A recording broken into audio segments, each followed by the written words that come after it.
You've got the best people, a solid strategy, and clear goals. So why isn't anything getting done? It's because you don't have the right communication in place. The way you disseminate information matters, regardless of the size of the organization or the team.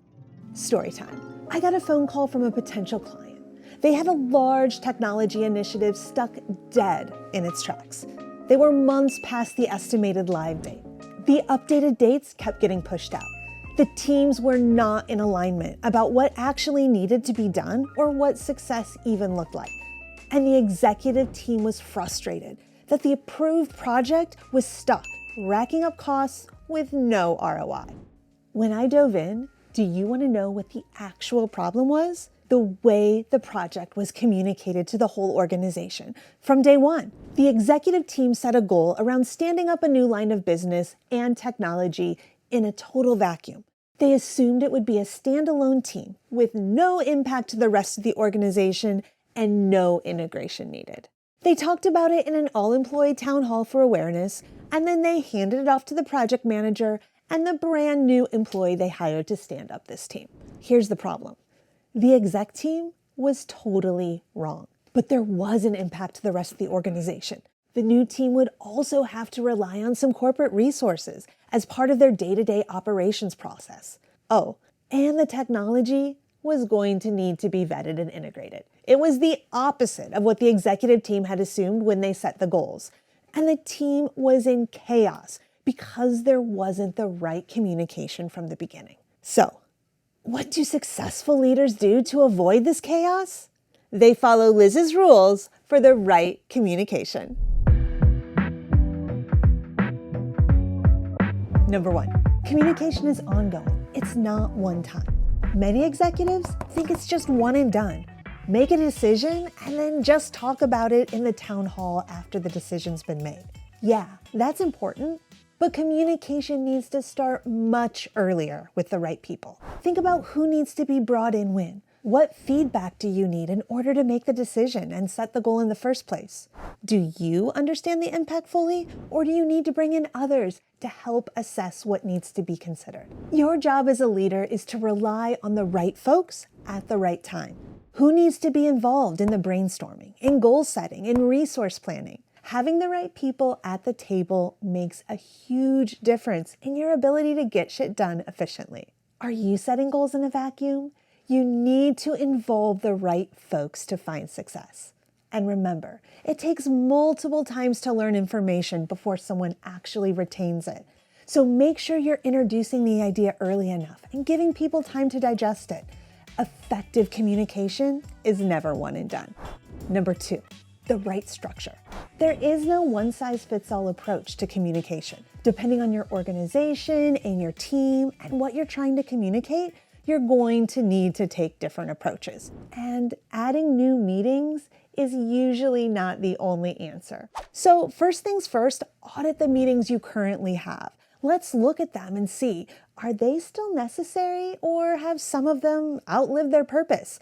Can we cancel some? If we decide we need them, let's make sure they have an owner and a tight agenda. Next, don't rely on old standards. Meetings don't have to be done in 30 or 60-minute increments. Maybe shorter, more frequent check-ins, coupled with asynchronous tools like Teams or Slack, could lead to better results. Remember, quality is more important than quantity here. Finally, different items require different communication approaches. Are you working on a large transformational project? That's going to require a much different communication structure than, let's say, communicating on quarterly goals with a team. Understanding what you're communicating and tailor your plan accordingly. 3, go horizontal.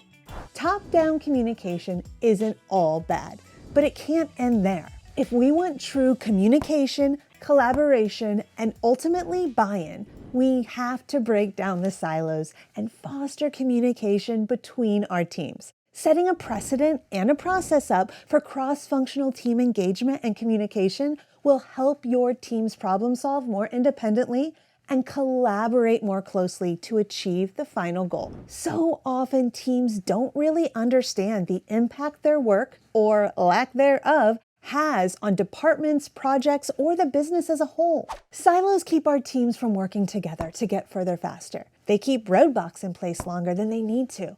They create competing solutions and spend within the same organization. Empower your team to work together to overcome roadblocks instead of having to run to you when problems arrive. Bring in a cross-functional team early, not only because it helps vet out a project or process more fully, but because it creates chain champions throughout the organization that are plugged into the why and the how. So stop relying only on top-down communication and get out of playing traffic cop all day long. Okay, we've talked about how communication isn't one and done.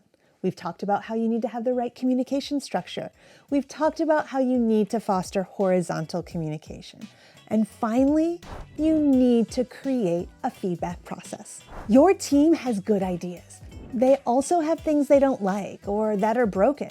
This is even more true when you're rolling out a new project or process.